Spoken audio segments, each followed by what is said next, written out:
And so what happened? Well, what happened was a day went by and I thought about it and I wrote my report up and I explained, as it says in the regulation, it says the examiner must explain under penalty of perjury the facts that surrounded the termination. And I wrote a report. It was a 2-page report. It was a very impressive report. I quoted the regulation, 41H. I quoted it. I supported my termination of the evaluation. I provided specific citations from the interaction that bolstered my position.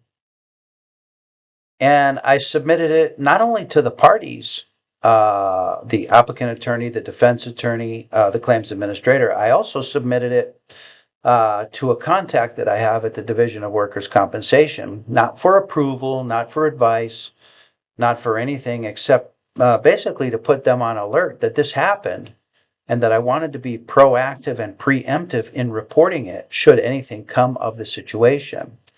Well, I got tremendous support from my contact at the Division of Workers' Compensation that confirmed to me that I actually had done the right thing. And that was further confirmed just yesterday, when yesterday I received an email copied to all parties. The email was copied to all parties. So as well, first, let me take it back.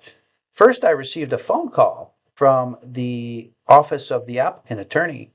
Legal secretary called me and she was very polite and she was very apologetic and she asked me, would I be willing to reschedule the injured worker for another face-to-face evaluation?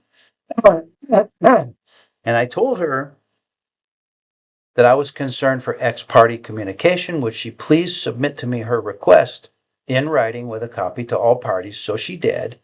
And then the email came in, and the email, as I said, was very apologetic and very sincere, and asked me would I please consider, because of the importance of the evaluation, because I'd already seen this guy.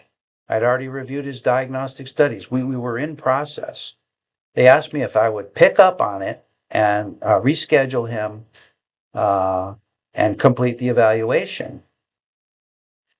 And so they were apologetic. They were apologetic for their examinee and the examinee's crazy spouse at the face-to-face evaluation. And I thought about it overnight, and I wrote another report today to decline the reevaluation. And the reasons for that are many and are beyond the scope of this discussion, but the purpose of this discussion is to remind you and to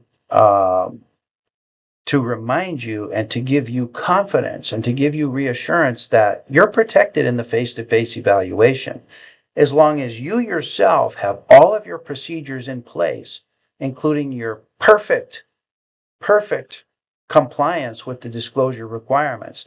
And as long as you're doing everything that you're supposed to do, you're not being casual, you're not being cavalier, you're not being flip, you're not being anything less than absolutely and perfectly professional. When you have everything in place on your side, if the injured worker or his attendee, or what they refer to in the regulation as his or her representative, if any party gives you a bad feeling where you feel that the integrity of the evaluation is going to be compromised, you have the authority and the protection under law. The law is CCR 41 Section H. You're protected and you can terminate the evaluation, and you can have the decision later as to whether or not you want to re-see that person back again or not. As I determined in my situation, I determined, no, I don't want to see him back because I now know that something's up. Something's not right here. And I don't want to be a part of it because it seems to me to be a no-win type of situation.